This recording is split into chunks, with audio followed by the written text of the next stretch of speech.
Tribal Health and Human Services Department of the Confederated Salish and Kootenai Tribes is proud to present Good Medicine, a program dedicated to the wellness of the Flathead Nation. The mission is summarized quite simply: a healthier people, a stronger nation. We will strive to make Good Medicine a reliable source of ideas and information about health issues so that everyone can make informed decisions about their own lifestyle and health care. You will meet health professionals, tribal government and spiritual leaders, and interesting people from the tribal community discussing important health issues that profoundly affect us all.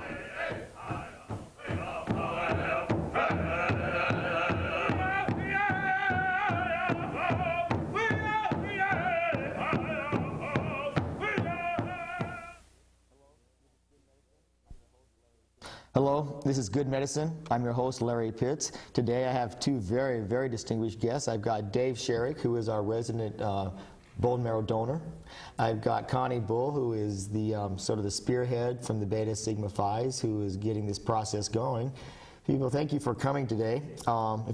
First of all, Connie, would you like to say hello to somebody out in TV land over there, or to your daughter? Hi, Shelby. All right. Dave, how about you? Oh, yes, dear. I'll be home soon. Dear is Carol. Carol. So, you're right. Okay. All right. Well, thank you for coming on.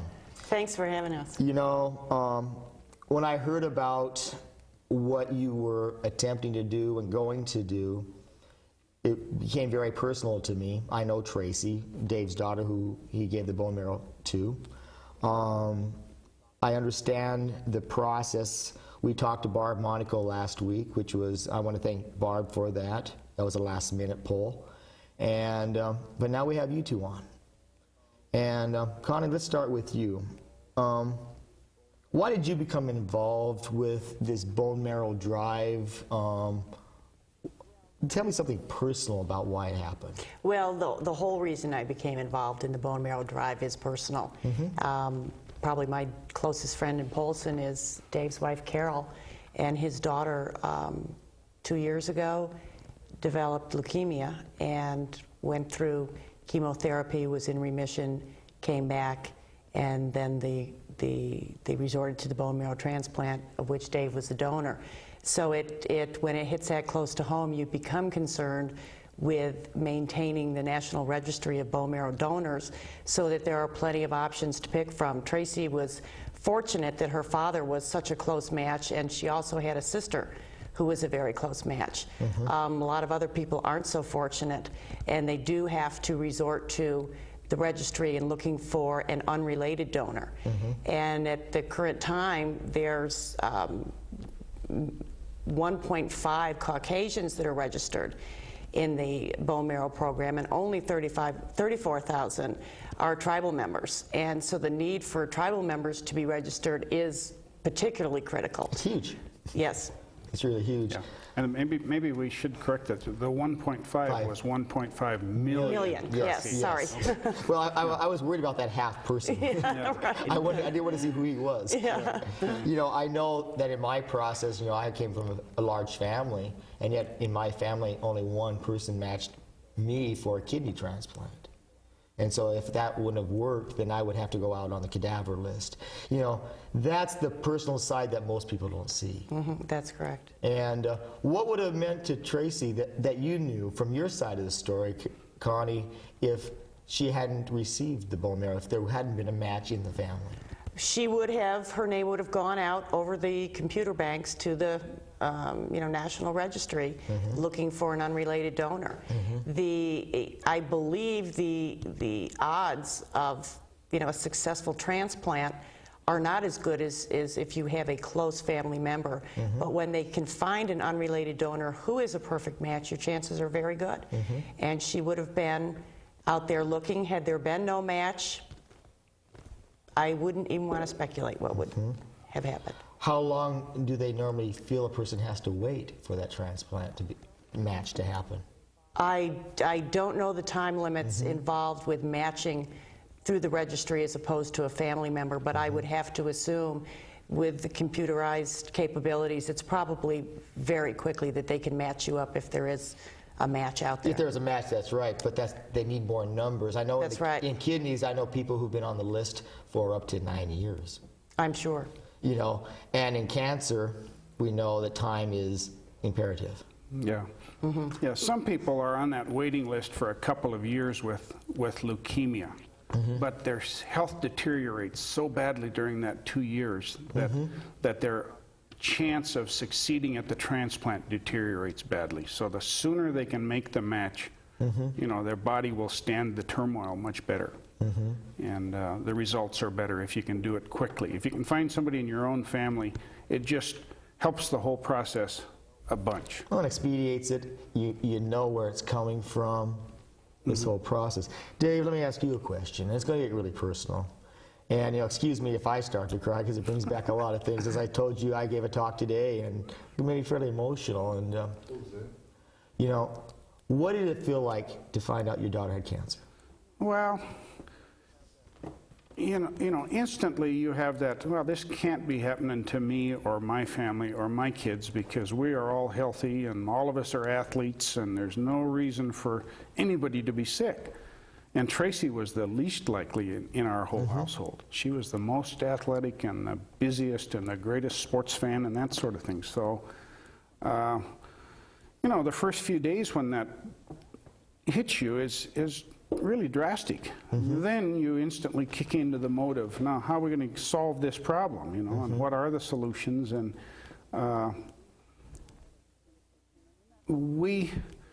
in that first month, you go through a lot of soul-searching and turmoil, and you want to make sure you're doing the right thing. You're god-awful thankful that you've got health insurance. And then you put yourself at the mercy of your doctor or your oncologist or whoever's leading you in the process, generally your doctor, and he tells you what your options are. And in our case, Tracy came down with leukemia more than 2 years ago now. And instantly, the solution was to go on chemotherapy. Right. We went to Seattle University Hospital. We went through a 25-day program of extensive chemo there.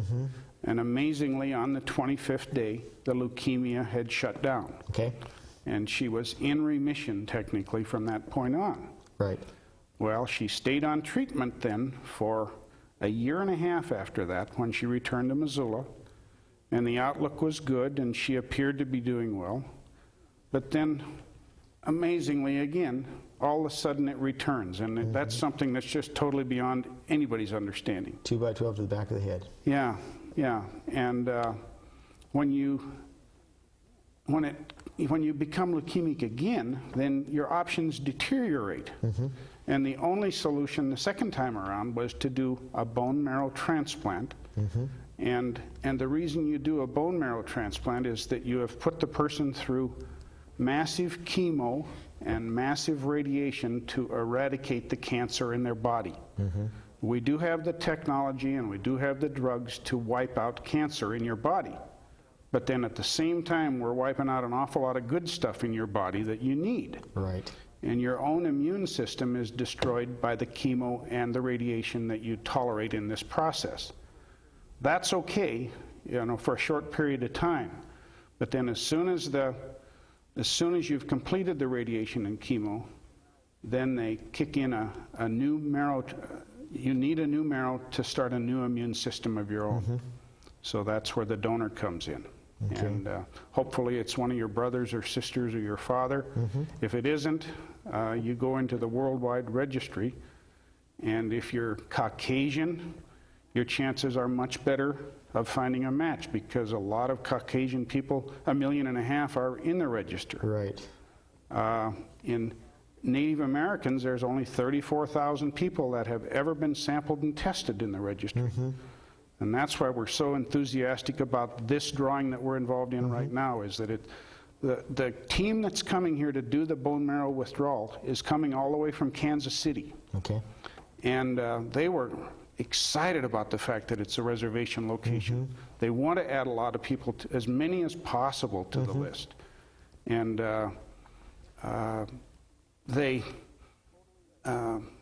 are going to do this totally at their expense to get here. Wow. We are funding it through some local fundraising, and all of the tribal members, the Native American population that gets involved in donating is going to be covered by the National Registry. They have a funding mechanism that has kicked in, and they're going to cover the cost of everybody. Wow. You know, I guess, and that's part of the reason when I heard of the process, you know, it's opened up for the Native American population on this reservation. I'm actually pleading. I'll get on my knees and ask people to come. And because my next question is one that you probably haven't had. I'm sure people asked you what you felt like when you found out that you could give the bone marrow to your daughter. I want to ask you what it would have felt like if you couldn't have, and there was no match within the family. What would you felt like? Oh, you'd have felt stranded and lost. You know, it would have been that would have been horrible. We were so fortunate in our case because two of us instantly, in a matter of a few days, they knew that two of us were good potential. Right. And in this process of being involved in hospitals for the last couple of years, we have met people that waited 2 and 3 years to find a match, and those people just simply went through hell. Yep. You know, they're watching their son or their daughter or their dad slowly die, waiting for the computer to kick out a name. We met some people where the computer had been scanned 12 times and they never could find anybody. All of a sudden, a new person went into the registry from somewhere up in Canada or somewhere in Austria or Europe or South America, and instantly the computer grabbed that person because of their bone marrow identity, and they called the people in a day or two. 3 days later, they're in Seattle, Washington, going through a marrow transplant from somebody that came from, 3,000-4,000 miles away. Now, see, I can't even imagine the feeling that they must have had when they found that match. Oh, they were so thankful. You mean you could just see it by the look on their faces, and they were standing at the door of the hospital waiting for the Federal Express truck to pull up to the front door. Can you imagine, this is for those out in watching the program, you can imagine if that were you. You know, take the look in Dave's face right now, the emotions on his face, take mine. Realize that what you have is an opportunity. It doesn't mean that it's going to be you. But what it means is you're giving somebody a chance to extend their life, to extend the quality of life, if it's what works out. And that's the start. Now, a lot of people, Dave, are going to be scared when they say, what if I become the person who has to give? Is it painful? Do I have to go to Seattle or wherever? What's it going to cost me to fly out there? Can you answer that for me? Yeah, no, the process that I went through, obviously I went with my daughter, so they did it right in the same hospital. The process of removing bone marrow from me took about a 45-minute surgery. And they even offered it to me without anesthesia. But being rather fearful of doing anything without anesthesia, I decided my option was to either go to general anesthesia and they just put you to sleep, they do whatever they need to do, and 2 hours later you wake up and the process is completed. Well, that's what we did with me. When I woke up 2 hours later, my daughter already had the transfusion. Everything was done. Wow. And then I sat there in the recovery room for a couple of hours. They pumped me full of orange juice and crackers and cookies and that sort of thing. Not much different than donating blood at the blood bank. And at the end of that afternoon, I went home, recovered overnight, and then went in and visited Tracy in her hospital room the very next morning. It is not physically difficult. It doesn't, you go through some trauma thinking about anything that involves surgery, but at the same time, you give some thought to what you're accomplishing for the person that you're doing this for. And that just makes the thought of pain and any problems you're worried about on your own become very insignificant. How much pain was there? My back for a couple of days felt like I had been hit with a good spanking, I guess, something like that. Like I'd backed into a 2x4 or maybe fallen, like I'd fallen on the ice, I think is kind of what it amounted to. It was just kind of stinging, but all it involved was 4 little Band-Aids on my backside on the pelvis. They withdraw your bone marrow out of your thickest bones in your body, and that happens to be your pelvis. Right. Your pelvic crest along your backside is the easiest access location, so they do it there. And it's, in my case, it's 4 little minor scars on my back is all it amounts to. And there were no stitches on any of them. It was just a single little 1/4-inch opening. Then they inserted a syringe into that opening, drew out the bone marrow, filtered the bone marrow in a very minor little process, and then simply transfused it into Tracy. Wow. So it was not much to it. You know, So those 4 little scars that he's got is for Carol's eyes only, right? yeah, I hope so. Well, I don't know. Oh, you don't know. You might want to mention that it's people get nervous when they hear bone marrow. It's actually just blood that they're taking from you. They are not scraping marrow out of your bones. It's Yeah. Good point. Yeah, when Great you point, see the marrow in a beefsteak, you envision that hollow white center in there that is in the T-bone. Yeah. That is not the case at all. Okay. Your bone marrow is your body's factory that creates new blood. Right. And the blood that you have in your body recycles itself every 3 days. It only has a 3-day lifetime.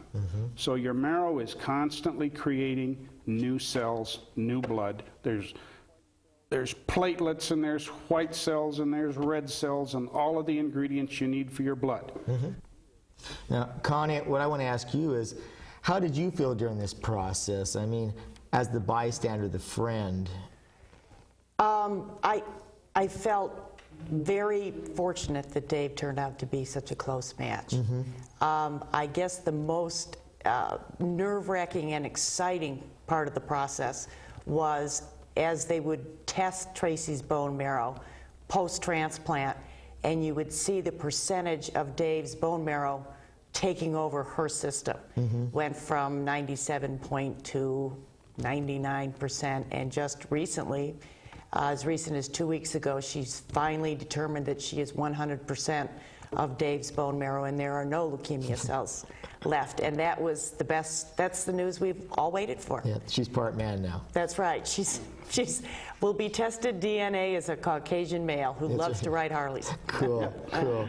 Dave, what about the bone marrow? They don't take actually the bone marrow, right? What do they take out? No, when they withdraw bone marrow from you, all they are taking out is the most new, or a big batch of new cells from your bone marrow. Your bone marrow creates new blood constantly, and they simply drew about 2.5 pints from me Of blood. Right. And that's all it looked like. In the bag that they did the transfer in, it looked like 2.5 pints of plasma or normal blood. Not the white stuff you see in the middle of a Nope. T-bone steak. Nothing like that. Okay. It was just brand new blood, Yep. and then they transfused it into her blood system. In Great. a normal transfusion. Okay, guys, we're going to take a break right here for the Let's Ask Marjorie segment. When we come back, we're going to get into some of the do's, who can have this done in the registry, who can't have it done, and just finish up on the topic that way. So we're going to take a break here for the Let's Ask Marjorie segment, so we'll see you when we come back. Hi, this is the Let's Ask Marjorie segment. We're here with Marjorie Bear Don't Walk. Marjorie, how are you doing today? Pretty good. All right, Marjorie, the question I have for you is the fact that in my travels on the reservation, I keep people talking about tribal health riffing people and that, and I think it goes back to a questionnaire that was put out. Can you address that for me and answer a lot of questions out there? Sure. We sent out a survey to all the employees, and we asked them if they would like to be riffed, if they would like to be transferred, if there was a different job they'd like, and just some basic questions. And so it's been really interesting to read them all. There were about 11 people who said they volunteered to be riffed. We are not going to riff all of those people. We were looking for information. There is a need to continue a reorganization, and so it was interesting to find out who would be willing to absorb other duties, who would be willing to take other jobs. Were they interested in working in a different town than St. Ignatius or wherever they were? And so we were just looking for information. We are going to the council tomorrow and asked to advertise in-house some of the positions that are open. There are 2 receptionist positions open, one at Pablo and one at Polson. And they're not positions we can leave open. And so instead of hiring from the outside and maybe having to riff on the inside, we're going to ask the council to see if there's someone inside who wants those jobs. All right. So has anybody asked to have your job? It was really interesting. The comments were that, not all of them, but there were a few that said that the last hired should be the first fired. Well, we have not fired anybody. I've been here almost 6 months and no one's been fired. So you're the last hired. So, but I am the last hired, and you know, I thought I would take that personally. That's right, that's right. Okay, Margie, well, thank you for your answer.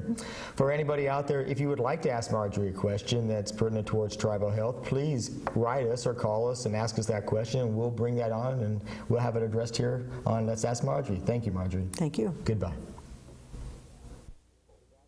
We're back. We're back with Connie Bull and Dave Sherick. And Connie, let's get started right away since we've got about 7 minutes left of our program. And why don't you go over some of the paperwork? Why don't you go over some of the who can have this done, who can't have this done? So go ahead and take it. Some of the questions that they will be asking you on a pre-screening application, either beforehand or the day of the bone marrow draw, would be things that would disqualify you, would be a history of heart disease, cancer, being at risk for AIDS, obesity, diabetes, or any type of chronic illness such as MS or muscular dystrophy, asthma, anything that would confine you to a wheelchair.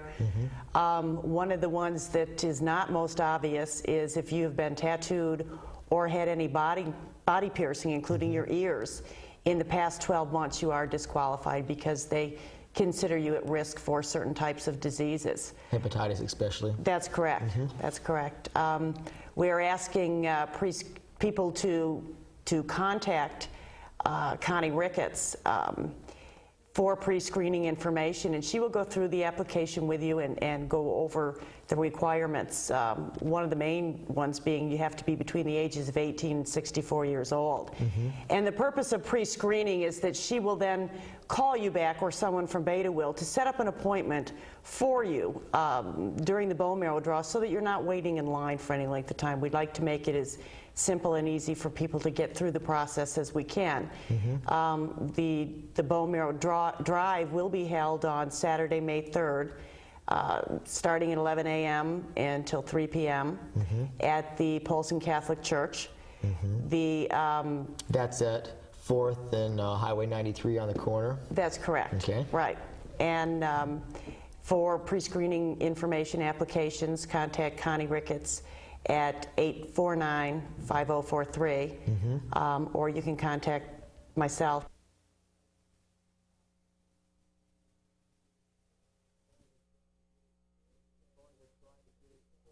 You're trying to get it in order beforehand to make it as quick and as easy for people as possible.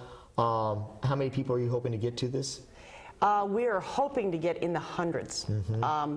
There is a cost of $22.50 to non-minority people who are interested in being typed for the registry. However, we have donated funds available. I do not believe anyone who cannot pay or does not wish to pay will have to pay. Anyone that is not eligible to donate who would like to provide a scholarship for someone else, we would appreciate their donation of $22.50 or more to sponsor someone else. And that can be sent to P.O. Box 502 in Polson, 59860. But as I say, please do not let the cost be a deterrent to anyone. Right. There are funds available, and we are constantly getting more funds every day. I know my travel agency is going to donate to that fund. Great. And Great. So now let me go to Dave for a second. Dave, how do we get our neighbors out? Well, we hope that many of you people out there who can't give for whatever the reason might be, whether you're too old or whether you've had a serious disease in the past that disqualifies you, just bird dog your own neighbor. And if they're under 60 years of age, we want them to be there. Now, we did make a mistake a minute ago. We said age 64, but actually the deadline is, or the age deadline is age 60. Good, you caught that. I didn't. I knew the age Okay. of 60, so. So we don't want anybody to be confused by it at all. Okay. But if you know, whatever your history is, it just would be a great thing if you just help us get one other person to come out and give a blood test to us so that we can get them listed in the registry. If we can get 300 people, can they handle it? Absolutely. Let's go for 300. Let's bird dog everybody we know. Let's get all the people, the tribal members out there. You know, let's show these guys from Kansas City what we're made of. That's my feeling of this. It's a process that's needed. We got about 2 minutes. Connie, Dave, what do you want to share in 2 minutes? Go ahead. Well, I guess I'd like to share the importance of building up the registry for minorities. I don't know if anyone remembers, about 5 years ago, they had a huge drive in Florida, and it was started by a black family whose daughter had leukemia. And there were virtually no black donors in the registry. And they created an awareness of the crises, and they got friends and neighbors throughout the entire state of Florida before it was finished to sign up for the registry, and they were very successful. And I think that we can do the same thing on this Indian reservation by getting a large percentage of our tribal members enrolled. You do need, however, to bring your tribal enrollment card when you do come to be signed up in the registry. To have it done free. To have it done free. Obviously, you know, any Indian blood, Native American blood that you may have will be an asset in qualifying you for somebody else that may be in similar circumstances who cannot find a match. It is a genetic type of match. So any minority or qualification that you have that makes you unique from the mainstream is definitely beneficial. Okay, Dave? Yeah, well, we just want people to be aware that if you are of Indian background, that it's very difficult to find your blood type and your genetic makeup To match. in the Caucasian listing that's out there. Okay. You need your Indian friends to help you get the job done. You need the blood. Yeah, You need that's the right. blood. Well, guys, I want to thank you for being on today. It's been a rewarding time for me, brought some emotion to me, and I hope this goes great. So I want to thank everybody, and sorry about the tears, but they're true. Thank you.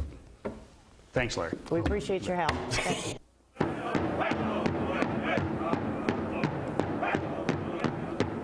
Good Medicine is your program.